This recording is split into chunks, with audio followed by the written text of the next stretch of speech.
No secret. Back in the playoffs where the Rams are heading to New Orleans to face the Saints. These two teams played earlier in the season. The Saints handing the Rams their first loss in 2018. Rams cornerback Marcus Peters has been waiting for the chance at revenge ever since. Had some spicy things to say to Saints head coach Sean Payton after that Week 9 loss. Take a listen. Tell Sean Payton, keep talking that we gonna see him soon.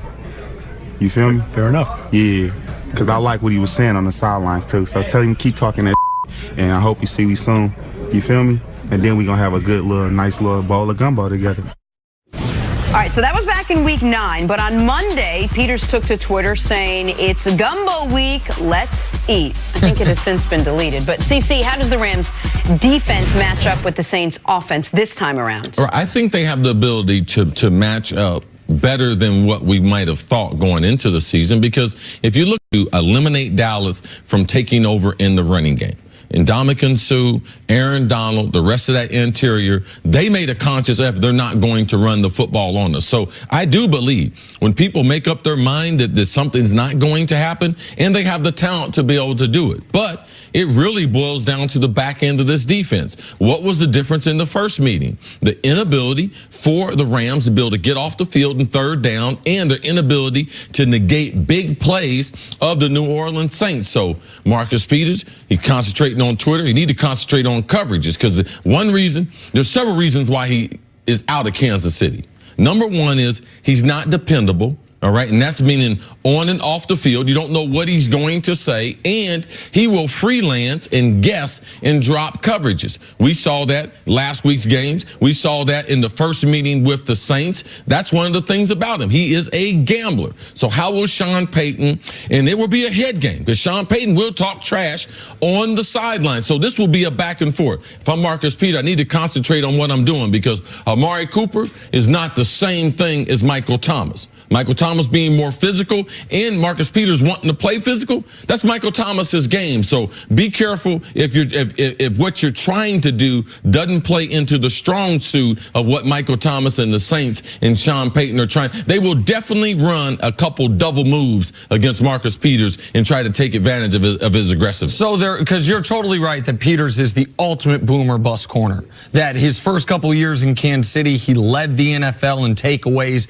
He burst onto the scene as a rookie, but he also gave up some huge plays. This year, he's had less of the boom and more of the bust, but still some big plays. But the other big difference in that football game is Marcus Peters was less healthy than he is now, and Aqib Talib wasn't there.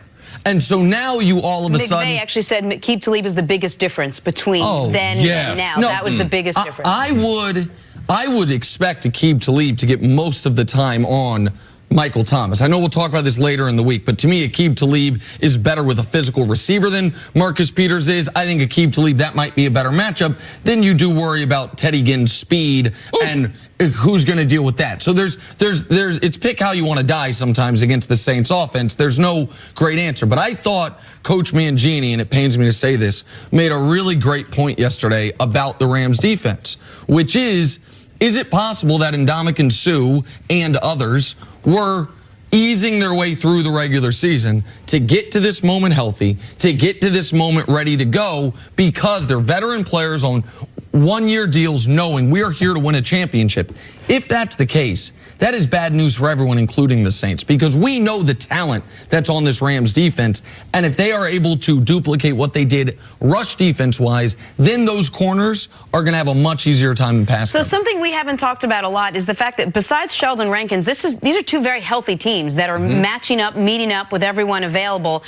Is it rare that at this point in the season you get that? It's very rare. They're not going to make excuses for the injuries, but I think there's a couple things.